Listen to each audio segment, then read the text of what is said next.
তুমি Santa ক্লজের gift চাইছিলে না, এই দেখো দিয়ে গেছে। দেখো তো মোজার মধ্যে কি দিয়ে গেছে।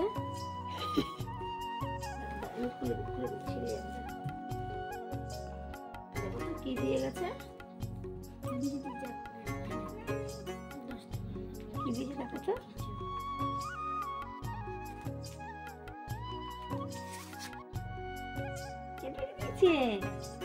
এখন সান্টা ক্লজ বলেছে যে এখন তো আমার কাছে বেশি পয়সা নেই, ওই জন্য তোমাকে ক্যাডবেরি দিয়েছে। তাই কি করে জানলা? দিদিটা কি দিচ্ছে দেখ তো। তোমার ক্যাডবেরি মাথায় আছে। গলে যাবে। গলে আমি খেয়ে নেবো একটু পরে। চা চা করবো ক্যাডবেরি দিয়ে। আমি মোজার মধ্যে ঢুকিয়ে রেখে দিলাম তোমার মাথার কাছে। ওইটা পোষালো না রেখে ওইটা না বসেছে।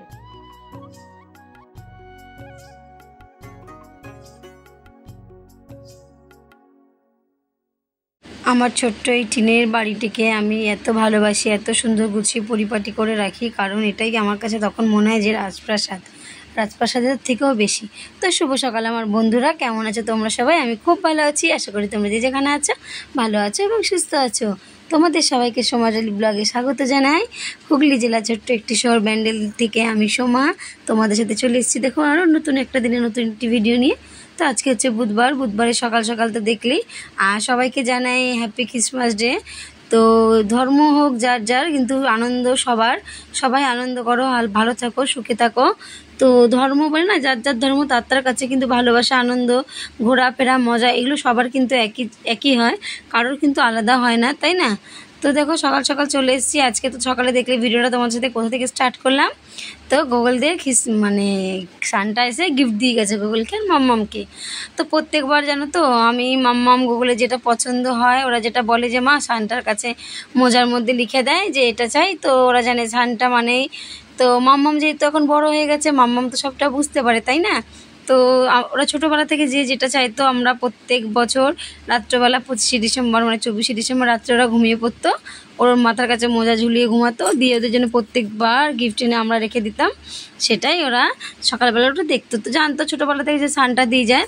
কিন্তু এখন যখন মাম্মাম বড় হয়ে গেছে, তো আগের দিন পরশু দিন গুগল বলছিল যে দিদি এবার কি চাইবি সান্টা ক্লজের কাছে? বলে দেখ সান্টা ক্লজ বলে কিছু হয় না, যা দেয় বাবা মারাই দেয়, বাবা মা সবসময়ের জন্য ছেলে মেয়ে যেটা ভালোবাসে সেটাই দেয়, তার জন্য এবার আর কিছু চাস না। এবার বাবা মার তো মানে একটু পয়সার মানে টানাটানি চলছে, তো এবার তুই কিছু চাস না ভাই। এর মধ্যে তোর খেলার বুট এনে দিল সেদিনকার, তো যদি না চাইতিস তাহলে তো খেলার বুটটা বাবা তোকে গিফট করতো সান্টার দিনে, বাবা যে বলে রেখেছিল। তো তার জন্য আমি কি করব, এবার তো সত্যি কথা বলতে একটু প্রবলেম ছিল বলে, তো সময় বলে না, সময় কি সব সময় সবার ভালো যায় বলো? তো তার জন্য কি করেছি, এবার কিছু আনতে পারিনি। গুগলের ড্রোন প্লেন হয় না, সেগুলো ইচ্ছে ছিল, আমি তাই বললাম বাবা এবার তো পারলাম না, এবার ক্যাডবেরি দিলাম, যেহেতু একটা কিছু যদি না দিই ওদের মনটা খারাপ হবে। যে আগের দিন রাত্রেবেলা বলেছি যে এবার কিছু দিতে পারবো না বাবা, তো গুগলের মনটা একদম ছোট হয়ে গেছে। আর মাম্মাম তো যেহেতু বললাম বোঝে বলে মাম্মামের কোনো অসুবিধা হয়নি, তো তার জন্য মনটা ছোট করেছিল। তো রাত্রেবেলা মানে ভুলে গেছিলাম আমি, জানো তো, ঘুমিয়ে পড়েছি, এত ক্লান্তি লাগছিল। তো ভোর 3টের সময় উঠে আমি ক্যাডবেরিটা ফ্রিজ থেকে বের করে মোজার মধ্যে দিয়ে ঠিকঠাকভাবে আমি লাগিয়ে দিয়েছি, তারপরে ওদেরকে ডেকেছি। তো মাম্মাম তো বুঝতেই পেরেছে, তো গুগল এতেই খুশি। তারপর যখন গুগলকে জিজ্ঞাসা করলো যে জানিস ভাই এটা সান্টা দিয়ে গেছে, বলে না রে এটা মা আর বাবা দিয়েছে, সান্টা দেয় না, বুঝতে পেরেছি। তো দেখো এটাই ওদের কাছে কত বড় আনন্দ, ওরাই ক্যাডবেরিটাকে অনেক আনন্দ সহকারে নিয়েছে। বললো মা দেখো সবসময় তো সবার সমান হয় না, ঠিক আছে এখন পারোনি পরে দেবে, কি আছে। তো এই যে ওরা এটা বুঝতে পেরেছে, এটাই আমার কাছে অনেক পাওয়া, তাই না? কিন্তু ওই যে বললাম চেষ্টা করেছিলাম কিন্তু পেরে উঠিনি। তো একটা দিদিভাই আছে, পিঙ্কি দিদিভাই, উনি আমাকে রিকোয়েস্ট করেছে যে দিদিভাই অন্তত কেকটা ওদের জন্য এনো 25শে ডিসেম্বর, আর পারলে একটু চিকেন করার চেষ্টা করো। তো চিকেন করতে পারিনি দিদিভাই, কারণ চিকেন করলে শ্বশুর শাশুড়ি কেউ খায় না, আর তাদের জন্য আবার আলাদা কী করবো, তাই না? তো আজকে এমনিও একটু বাজার করা হয়নি, যা ছিল বাড়িতে তাই দিয়ে রান্না করে নিয়েছি। আর তারপরে তো রান্না করেছি কি সেটা তোমাদের সাথে শেয়ার করবো না অনেক পদ রান্না হয়ে গেছে। আর আজকে পিঙ্কি দিদিভাই অনুরোধে আমি লাঞ্চ ভিডিও শেয়ার করেছি, মানে দিদিভাই অনেকদিন থেকে বলছি একটু লং লাঞ্চ ভিডিও শেয়ার করতে। তো লং লাঞ্চ ভিডিও দেখো একসাথে তো সবাই খাওয়া দাওয়া করি না, তো লং লাঞ্চ ভিডিও করাও হয় না। তো আজকে যেহেতু বাড়ি ছিলাম সবাই একসাথে খাওয়া দাওয়া করেছি, সেটাই দিদিভাইয়ের জন্য শেয়ার করেছি। তো দিদিভাই তোমার অনুরোধে ভিডিওটা শেয়ার করলাম, তুমি কিন্তু অবশ্যই জানিও কেমন লাগলো। তো দেখো সকালে সব বাসি কাজ সারা হয়ে গেছে। এখন আমি এই যে গামলাগুলো, বাইরের যে গামলা মগ আছে, এগুলো একটু মেজে ধুয়ে পরিষ্কার করে নিচ্ছি। কারণ দেখো ভেতরটা সবসময় যেন পরিষ্কার হয়, কারণ নিরমা দিয়ে কাঁচা হয়, তো বাইরেটা পরিষ্কার সবসময় হয় না, ওর জন্য বাইরেটা ভালো করে মেজে ঘষে পরিষ্কার করে নিলাম। তারপরে তো দেখো সব কাজ যেহেতু সারা, গাছে ফুল জল মানে ফুল গাছে জল দেওয়া হয়ে গেছে। আর আমার রসুন গাছে দেখেছো কত বড় হয়ে গেছে, পাতা দিনে দিনে একটু একটু করে বাড়ছে, আর আমারও মানে মনের মধ্যে আনন্দ ততটাই বাড়ছে। তো ফার্স্ট টাইম যেহেতু লাগিয়েছি গাছ, কোনো গাছ নিজে হাতে, সেটা যদি কোনো মানে ফুল হোক ফল হোক যেটাই হোক, সেটাই আমার কাছে এখন অনেক আনন্দের। তো পেঁয়াজ গাছে অনেক পাতা বেরিয়েছে, রসুন গাছও বেরিয়েছে। তো রসুন গাছটা হচ্ছে ইউনিক গাছ, কোনোদিনও শুনিনি বাড়িতে, তো এখন ইদানিং দেখছি ট্রেন্ডিংয়ে রসুন গাছ সবাই লাগাচ্ছে। তো অনেক টুম্পা দিদিভাই লাগিয়েছিল, টুম্পা দিদিভাই দেখা দেখে আমি কিন্তু রসুন গাছটাও লাগালাম। তো দেখছি ভালোই রেজাল্ট দিচ্ছে, তো জানি না পরবর্তীতে কি হবে। তারপরে দেখো এখানে প্রেশার কুকারটা ছিল, আগের দিন রাত্রবেলা প্রেশার কুকার আগের দিন রাত্রে ভিজিয়ে রেখেছিল মা, দিনের বেলা মানে ভাত করেছিল, তো সেটাই ভিজিয়ে রেখেছিল, সেটা আবার মেজে ঘষে পরিষ্কার করে নিলাম, দিয়ে একদম চলে গেলাম ডাইরেক্ট স্নান করতে। স্নান করে এসে তুলসী গাছে জল দিয়ে নিলাম, জল দিয়ে নিয়ে ঠাকুর ঘরে গেলাম, ঠাকুর ঘরটা পরিষ্কার করে ফুল তোলা আগের দিন রাত্রে শাশুড়ি মা তুলে দিয়েছিল, ঠাকুরটা একটু পরিষ্কার করে বাসন ধুয়ে রাখলাম, মাম্মাম পুজোটা দিয়ে দেবে। আর এখানে দেখো ডাইরেক্ট চলে এসেছি কিন্তু আমি একদম রান্নার দিকে। রান্না বলতে আগের দিনে রাতে ভাত ছিল, তো সেই জন্য আমি যে ভাত যখন আছে তাহলে একটু কিছু ভাজা করে দিই, খেয়ে নিক, একবারে দুবেলা রান্না করবো, একটু বেলা করে করব। কারণ দেখো 3 বেলা রান্না করতে গেলে গ্যাস তো কম পড়ে না বলো, সবসময় যেন একটু গ্যাস কীভাবে বাঁচানো যায় সেই চেষ্টা করি। যেমন ভাত রান্না করতে গেলে চালটাকে প্রায় 1-2 ঘন্টা আগে ভিজিয়ে রেখে দিই, যাতে ভাতটা একটু তাড়াতাড়ি হয়ে যায়। তারপরে কোনো কিছু ধরো ডাল সেদ্ধ দিলে ভাতের মধ্যেই ডাল ঘুটিতে করে সেদ্ধ দিয়ে দিই, অর্ধেকটা হলেও তো সেদ্ধ হয়ে যায় বলো। তো এইভাবে একটু একটু করে গ্যাস সঞ্চয় করার চেষ্টা করি, টেনে টুনে একটা গ্যাস তাও 1 মাস 20 দিন চালানোর চেষ্টা করি। তাও দেখো এই শীতকালে গরম জল এটা ওটা তো হয়েই থাকে, তাই না, চা 2-3 বারের জায়গায় চা হয়ে থাকে, ভাজাভুজি, এই রাত্রেবেলা একটু মনে করলো একটু লুচি খেলাম, কড়াইশুঁটির কচুরি খেলাম, তো খাওয়া হয়। শীতকালে একটু গ্যাসটা এমনি বেশি পড়ে। আর এখানে যে বাসন ঢাকার একটা দেখেছো, এর একটা 2 দিন ধরে মানে অনেক দিন ধরে খোলার চেষ্টা করছি, আমি খুলতে কিছুতে পারছি না, পরিষ্কারও করতে পারছি না, জানো তো, মানে এত অসুবিধা হচ্ছে। তো আজকে রীতিমতো আমি স্নান করে উঠে ভাবলাম যে এখন তো রান্না করতে একটু দেরি করে করব, যেহেতু কোনো কাজ নেই, সকালের দিকে সবই আমার হয়ে গেছে। তো তার জন্য কি করলাম যে একটাকে একদম মানে চেষ্টা করে টানা হিচড়া করে খুলে নিলাম, খুলে নিয়ে একটাকে পরিষ্কার করে নিলাম। দেখো পরিষ্কার করে আবার কিন্তু জিনিস জায়গায় রেখে দিলাম, দিয়ে যে জিনিসগুলো ছিল সেগুলোকে আবার সুন্দর করে গুছিয়ে পরিপাটি করে রেখে দিলাম। যেহেতু সব নামিয়েছিলাম ওগুলোকে মুছে পরিষ্কার করে নিয়ে আবার ওখানে রেখে দিলাম। আর মা আজকে মানি প্ল্যান্ট গাছ নিয়ে এসেছিলো 2খানা, একটা মার ঘরে রেখেছে আর একটা দিয়েছে আমাকে, অন্যতমার দাও রান্নাঘরে রাখবো। অনেকের ঘরে দেখি রান্নাঘরে রাখে, ভালো লাগে, তো আমারও তো দেখো ইচ্ছে করে, তাই না। তো দেখো সব কিছুই যে বললাম, আমি আমার এই ছোট্ট টিনের ঘরটাকে আমি অনেক ভালোবাসি বলে আমার কাছে কিন্তু এটা রাজপ্রাসাদের মতনই মনে হয়। তো আমার যতটুকুনি আছে আমি ততটুকুনি খুশি। আমার মাথার উপর যে ছাদটুকুনি আছে এটাই আমার কাছে অনেক। এটাও কিছু মানুষের মাথার উপর ছাদ থাকে না, তারা রোদে পড়ে জলে বৃষ্টিতে ভেজে, তাই না, দিয়ে এভাবে দিন কাটায়, যে শীতের মধ্যে যাদের মাথার উপর ছাদ নেই তারা কত কষ্ট করে কাটায়, তাহলে আমরা তো তার থেকে অনেক ভালো আছি। তার জন্য আমার সত্যি কথা বলতে কোনোদিনও কোনো চাহিদা নেই যে আমার 3তলা বাড়ি হোক গাড়ি হোক, আমি সবসময় যেন চাই আমার ঠাকুর হাত পা ভালো রাখুক, স্বামী সন্তান নিয়ে বাবা মা সবাইকে নিয়ে যেন ভালো থাকি, সুখে থাকি, তাদের শেষকালে তাদের আশাগুলো যেন তো পূর্ণ করতে পারি। কারণ তারা এতদিন আমাদের সব শখ আহ্লাদ আশা পূর্ণ করে গেছে, আমাদেরও তো উচিত, তাই না, তাদের সন্তান হয়ে তাদের আশা সব কিছু পূর্ণ করার। তো তাই মাকে বলি মা একটু কষ্ট করো, আর একটা বছর আমার এই মাথা থেকে দেনার দায়টা হেডেকটা নেমে গেলে আমি তারপরে যেটুকুনি পারি তোমাদের মানে সবটা দেওয়ার চেষ্টা করব। তো এখনও পারি যতটুকুনি দেওয়ার চেষ্টা করি, হয়তো সবটা দিয়ে উঠতে পারি না, কিন্তু খারাপও লাগে, কিন্তু খারাপ লাগার মধ্যে কী করব বলো, তাই না। তো সব দিক দিয়ে তো চেষ্টা করি, চেষ্টা করেও যদি বৃথা হয়ে যায় তো সেখানে তাই মা বলে ঠিক আছে কর না, আগে নিজেরা দেনার দায় মাথা থেকে নামা, তারপর দেখা যাবে। তারপর মা বাবা অনেক হেল্প করে, যেমন আমার শ্বশুর শাশুড়ি একটা সময় থেকে শুরু করে এখন অবধি ধরো টুকটাক এটা লাগলো ওটা লাগলো ছেলে মেয়ে এনে দেয়। বিশেষ করে ছেলের যাই লাগুক ছেলে গিয়ে বায়না করে, মেয়ে তো বললাম না মেয়ে বোঝে বলে মেয়ে কিন্তু বায়নাও করে না, কিছু করে না, তার ছেলে তো অতটা বোঝে না, ওর জন্য গিয়ে বায়না করে এটা দাও দাদু ওটা দাও ঠাম্মি, তো তারা এনে দেওয়ার চেষ্টা করে সবটাই। তো দেখো তারা আমাদের যেমন এই যে তারা ছোটোবেলা থেকে তার সন্তানকে মানুষ করে যত বড় করছে, তা তাদের নিশ্চয়ই কিছু চাওয়া পাওয়া থাকে, তাই না, তাদের কাছ থেকে। তো সেটা আমরা যতটুকুনি পারি, মানে আমার 3 ননদ আমি তো বেশিটা পারি না, কারণ আমার বড়ের অল্প আয়ের মধ্যে আমাকে সবটা চালাতে হয়। আর আমি যা কাজ করি সেটা তোমাদের সাথে তো শেয়ারই করলাম যে কীভাবে আমার টাকাগুলো চলে যায় মাসের শেষে। সারাদিন এত কষ্ট করে খাটাখাটনি করে ইনকাম করি সংসারের জন্য, সেটা যদি বাইরে চলে যায় তখন কতটা কষ্ট হয়। তাই মাকে বললাম, মা একটু কষ্ট করো, আর একটা বছর আছে তো কষ্ট করে নাও, এতদিন যখন করলে আর একটু করে নাও, তারপরে আশা করি আমাদের খেয়ে দিয়ে হাসি খুশিতে দিনটা তো কেটে যাবে, তাই না? তারপরে ছেলে মেয়ে বড়ো হচ্ছে, তাদের পড়াশুনো, কম তো খরচা না বলো। এদিকে দেখো সকালে ফুলকপি আলু ভেজেছিলাম ভাত দিয়ে, ওটাই মাম্মামকে ভেজে দিলাম। ও ফুলকপি আলু ভাজা দিয়ে ভাত ভাজা খাবে বললো, তাই জন্য ওকে একটু ভাতটা ভেজে দিলাম। আর এখানে দেখো আমি লাল শাক কেটে নিয়েছি। আর এই লাল শাক, এই চপার মেশিনটা এত ভালো যে তুমি যে কোনো জিনিস চাইলে, যেমন পেঁয়াজ আমাদের কাটতে গেলে চোখ থেকে জল বেরিয়ে যায়, খুব কষ্ট হয়, হয়তো হাতে কুচি কুচি করতে গেলে হাতে কেটে যায়, তাই না? অনেকটা সময় যদি ধরো এমন কিছু মিহি করতে হবে, তখন এই চপার মেশিনটার মধ্যে একটু কেটে কেটে দিয়ে ওটাকে টানলে এত সুন্দর মিহিন হয়। লঙ্কা, পেঁয়াজ, যেমন চাউমিন করতে গেলে গাজর সব কেটে কেটে একটু ছোটো ছোটো করে দিয়ে দিলে ওর মধ্যে দিয়ে টেনে নিলে বেশ সুন্দর কিন্তু হয়ে যায়। আর ওখানে দেখলে তো চালটা ভিজিয়ে রেখে দিয়েছি, ভাত পরে করব। সবজিওয়ালা এসেছিলো, একটু সবজি আনতে গেলাম, টমেটো নিলাম, একটু শাক আলু নিলাম, আর বেগুন নিলাম। তো বেগুন ভাজবো, ফুলকপি আলু তরকারি করবো ভেবেছিলাম, পরে আবার দুটো আইটেম বেড়ে গেল। লাল শাক তো করেছিলাম, তারপর দেখলাম বেলা থেকে না টাটকা টাটকা লাউ শাক নিয়ে এসেছিলো, তো লাউ শাক রাখলাম, দিয়ে লাউ পাতাগুলো বাটা করলাম, গরম গরম ভাতে সবাই খেলাম, ভালোই কিন্তু লাগলো জানো তো গরম গরম ভাতে খেতে। আর এই যে শাক আলুটা নিয়েছিলাম, যে শাক আলুটা কেটে দিচ্ছি মাম্মা আমার গোগলকে। মা বললো আমি পরে খাবো, রেখে দে, তো মার বাবারটা রেখে দিয়েছি, ওদেরটা পরে কেটে দিয়েছি। আর এটা হচ্ছে গোগল টিয়ার জন্য কেটে দিয়েছি, ওরা দুই ভাই বোনে খাবে।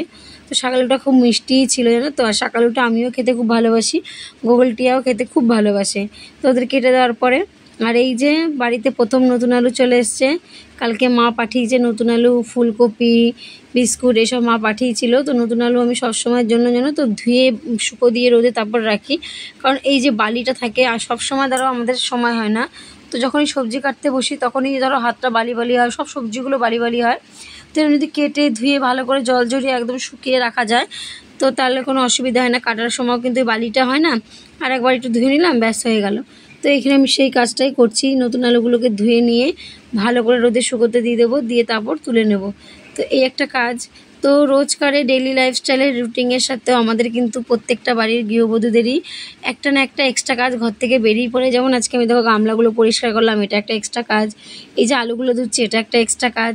তো এরকম কিছু না কিছু এক্সট্রা কাজ কিন্তু আমাদের বেরিয়ে যায়, তাই না? তো আমাদেরকে ভেবে নিতে হয় যে আমরা কোন কাজটার পরে কোন কাজটা করব।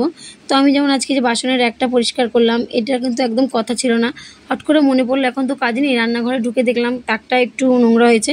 আমি ভাবলাম না, এখন না দাঁড়িয়ে 10 মিনিট নষ্ট না করে হয়তো ফোন দেখতাম বা কোনো কাজ করতাম, তার জন্য ভাবলাম যে না, ওটা পরিষ্কার করে নিই।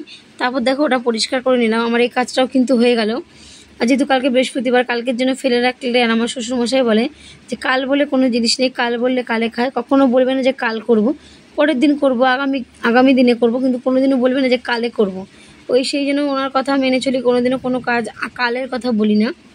আর এখানে দেখো ফুলকপিগুলো কেটে একটু গরম জলে ভিজিয়ে রেখেছি। সবসময় যেন ফুলকপি কেটে একটু গরম জলে ভিজিয়ে রাখাটা ভালো, কারণ ফুলকপির মধ্যে দেখবে অনেক রকম পোকা থাকে, সেই পোকাগুলো যাতে বেরিয়ে যায় তার জন্য কিন্তু ফুলকপিতে, আর সেদ্ধ করলে না একদম ক্যাতক্যাতে হয়ে যায়, ভাল লাগে না। ওই জন্য একটু গরম জলে ভিজিয়ে রাখলাম নুন দিয়ে, তারপর ওটাকে তুলে যেমন তরকারি করে তেমন করে নেব। আর এই যে ধনেপাতা কুচিয়ে নিলাম, ধনেপাতা দিয়ে করব, আদা জিরে বাটা দিয়ে মানে নিরামিষ তরকারি করব। নিরামিষ তরকারি আমার খুব ভালো লাগে পেঁয়াজ রসুনের থেকে, আমি আগাগোড়ায় পেঁয়াজ রসুন খেতে পারি না ওরকমভাবে, মানে বিশেষ করে তরকারিতে। তো এখানে দেখো ধনেপাতাগুলো দিয়ে দিয়েছি, দিয়ে তরকারিটা নামিয়ে নেব। আর এই যে বললাম লাউ পাতা বাটবো, তো লাউ পাতাগুলো নিয়ে এসেছি, ওগুলোকে কেটে ভালো করে মিক্সিতে পেস্ট করে নিয়েছি, কাঁচা লঙ্কা, রসুন, কালো জিরে দিয়ে পেস্ট করে কড়াইতে তেল দিয়ে আবার ওটাকে ভালো করে টেলে নিয়েছি। নিয়ে আজকে দুপুরে খাওয়াটা কিন্তু জমেই গেছিলো, যাই বলো, এত সুন্দর পদ দিয়ে, মানে 3-4 পদ দিয়ে রান্না করে খেয়ে। আর খেতে বসে আজকে আমি যেহেতু কাজ করছিলাম বলে মা, তোমার দাদাভাই, এই গোগলকে আর বাবাকে মাই খেতে দিয়েছে। আর বাবা আর গোগল সবসময় যেন পাল্লা দিয়ে খায়, তো গোগল তো এমনিভাবে খেতে চায় না, খুব নষ্ট করে, মানে খেতে চায় না, খাবার নষ্ট করে। ওর জন্য ওকে বাবা কী করে পাল্লা দেয়, বলে ভাই চল তুই যদি পাল্লা দিয়ে খাই, কে আগে খেতে পারবে। তো ওই আনন্দে আনন্দে দাদু নাদিতে কিন্তু গোগল খাবারটাও কিন্তু পুরোটা খেয়ে নেয়। বাবাও খুব আনন্দ পায় যে বাবার সাথে বসে যখন গোগল খায় ভাতটা পুরোটা, বাবা ওর সাথে গল্প করতে করতে কিন্তু খেয়ে নেয়। তো তো আজকেও দেখবে সেই গল্প করতে করতে ওরা খাচ্ছে, তোমাদের সাথে সেটা শেয়ার করলাম। গুগল বলছে দাদু তুমি কিন্তু লাস্ট হবা, তুমি কিন্তু ফার্স্ট হবা না, আমি কিন্তু ফার্স্ট হয়ে যাচ্ছি। তো বাবা ইচ্ছা করে খাচ্ছে না, বাবা বসে আছে যাতে ও তাড়াতাড়ি খেয়ে নেয়, যাতে ও খাবারটা পূর্ণ শেষ করতে পারে। তো এই যে কাজগুলো দেখো, বাড়িতে আজকে বয়স্করা আছে বলে কিন্তু ভালো মন্দ শেখানো, গল্প, আবদার, আদর সব কিন্তু তারা কিন্তু পায় বাচ্চারা। আর বাড়িতে ধরো কেউ না থাকলে, একার ঘরে একা থাকলে কি হয়, ওই একাই থাকবে, টিভি মোবাইল এই সেই, কিছু শিখতেও পারবে না, জানতেও পারবে না। আগেরকার দিনের মানুষটা বলে কোনো কথা নেই, আগেরকার দিনের মানুষদের কাছ থেকে একটু বেশি শেখাই যায়। এখনকার দিনে মানুষের কাছে ফোন ছাড়া কিছুই নেই। কিন্তু দেখো, তো তারা যারা বড়রা মাথার উপর আমাদের আছে, তারা কিন্তু আমাদের মাথার উপর বটগাছের মতো। বটগাছ যেমন রাস্তার মানুষ রোদে পুড়ে তাপ খেলে তখন তারা গাছের তলায় ছায়া মানে একটু আরাম করতে যায়, তো সেই গাছটা তাকে ছায়া দিয়ে একটু আরাম দেয়। তো তেমনই বাড়ির বড়রাও তাই আমাদের মাথার উপর সবসময় ছায়ার মতো আছে। তারা সবসময় যেন আমাদের ভালোটাই বলবে। হয়তো তাদের কথা আমাদের কিছু খারাপ লাগে, কিন্তু খারাপ লেগে তো কোনো লাভ নেই, যেটা বলবে সেটা কিন্তু আমাদের ভালোর জন্যই বলে, তাই না? তো তাদের কথা আমি যেমন আমার শ্বশুরের সব কথা মেনে চলি, উনি যেইগুলো বলে আমাকে, আমি ওনার সব কথা শুনি। আর উনি খুব মানে উনি ভালো মানে নেয় যে আমি যেটা বলে আমি সেটা কিন্তু মেনে নিই। তো উনি আমার ছেলেমেয়েকেও সেই ভালো শিক্ষাটাই দিচ্ছে। আমি বলি বাবা সবসময় যেন ভালোটাই শেখাবা, বলে ঠিক আছে। তো সেই শিক্ষাগুলো কিন্তু আমার ছেলেমেয়েও তার কাছ থেকে পাচ্ছে। তো চলো, খেতে খেতে ভিডিওটা অনেক কথা বলে নিলাম তোমাদের সাথে। তো এখান থেকে আর কন্টিনিউ বলার কিছু নেই, শেষের দিকে চলে এসছে। তো চলো।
তো দেখো খাওয়া দাওয়া কিন্তু আমাদের শেষের পর্যায়ে চলে এসছে। মাম্মাম খেয়ে নিয়েছে, মাম্মাম খেয়ে চলে গেছে।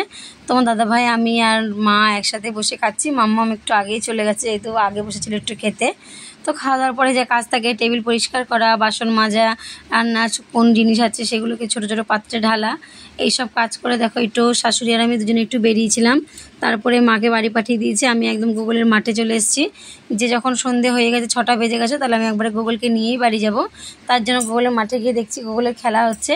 আর এদিকে বড় বড় ছেলেরা যারা জুনিয়র মানে সিনিয়ররা খেলে তারা কিন্তু দেখো কেকের প্যাকেট নিয়ে হাতে দাঁড়িয়ে আছে। আজকে আমিও জানতাম না, তো আজকে যে খেলা শেখায় আমার গুগলদের যে কোচ, ওনার আজকে বার্থডে। তার জন্য সব বাচ্চারা কিন্তু কেক নিয়ে এসছে কাটবে বলে, তাই বারবার ডেকেই যাচ্ছে। উনি খেলা থেকে আসছেই না, মানে উনি এত ভালো খেলা এত ভালোভাবে বাচ্চাদের শেখায় না। আর বাচ্চাদের যেহেতু ম্যাচ চলছে প্রত্যেক রোববার করে, ওই জন্য পুরো মানে সম্পূর্ণটা দিয়ে বাচ্চাদের শেখায়। তো তারপর অনেক বলার পর তারপর এসছে, এখানে এসে ওরা কেক সাজিয়ে নিয়েছে, কেক কাটলো, বেশ আনন্দ পেলো বাচ্চারা। তো বাচ্চারা জানো তো কেকের ক্রিম নিয়ে মুখে মাখামাখি করছিলো, এত কি বলবো, প্রত্যেকটা বাচ্চার মুখ গোলাপি হয়ে গেছে, যেমন জার্সির কালার ওদের গোলাপি, তাদের মুখটাও পুরো গোলাপি হয়ে গেছিলো। তো কেক কেটে সব বাচ্চাদের খাইয়ে দিয়েছে। আর এদিকে আমার গুগল দেখাতে এসছে আমাকে যে মা আমার মুখটা দেখো কি হয়ে গেছে। আর ওখানে সবাই জিজ্ঞাসা করছে সন্দীপের মা কোথাও, বল ফটো তুলতে, সন্দীপের বাড়ির লোককে বল সন্দীপের ছবি তুলতে। আর এদিকে তো সব দেখো বাচ্চারা কেকটা কেটে খাওয়া দাওয়া করছে। তো আমরাও দাঁড়িয়েছিলাম, আমি মাম্মাম আর একটা বউ। তো উনি খায়নি, যেহেতু ওনার বুধবার নিরামিষ চলছে বলে আমাদেরকে দিয়েছে, মাম্মামকে আর আমাকে।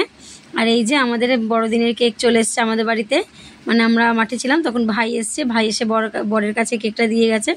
তো প্রত্যেকবার আমাদের বড়দিনের কেক বাপের বাড়ি থেকে আসে, আমরাও আনি, বাবাও আনতো আগে, এখন যেহেতু বাবা কাজে যায় না বলে আমরাই আনি। আর ওর মামা বাড়ি থেকে পাও না। আর মাম্মাম যেহেতু পরীক্ষায় ফার্স্ট হয়েছে বলে মামার কাছে আবদার করেছে যে মামা বিরিয়ানি খাবো না, আমাকে তুমি তাহলে কেকই খাওয়াবে। তোর মামা কেক দিয়ে গেছে, তো সেই কেকটা কেটে সন্ধ্যাবেলা আমরা সবাই খেয়ে নেব। আর আজকের মতো ভিডিওটা তো এখানেই শেষ করছি। আবার কালকে চলে আসবো নতুন একটা দিনে নতুন একটি ভিডিও নিয়ে। ততক্ষণের জন্য সুস্থ থেকো, ভালো থেকো এবং সবাই আমার পাশে থেকো এইভাবে বন্ধুরা। তো আজকে ভিডিওটা একটু বড় হয়েছে ওই দিদিভাইয়ের রিকোয়েস্টের জন্য, যেহেতু লাঞ্চ ভিডিও শেয়ার করতে বলেছিল একটু বড়োভাবে, তার জন্য শেয়ার করলাম। আর কেক কেটে সবাই মিলে খেয়ে নিয়েছি, মা বললো একটু পরে খাবো, মা যেহেতু চা খাচ্ছিল। আর চলো রাতের ভিডিও বাড়াচ্ছি না, সবাই ভালো থেকো এবং অপরকেও ভালো রেখো। টাটা, গুড নাইট বন্ধুরা।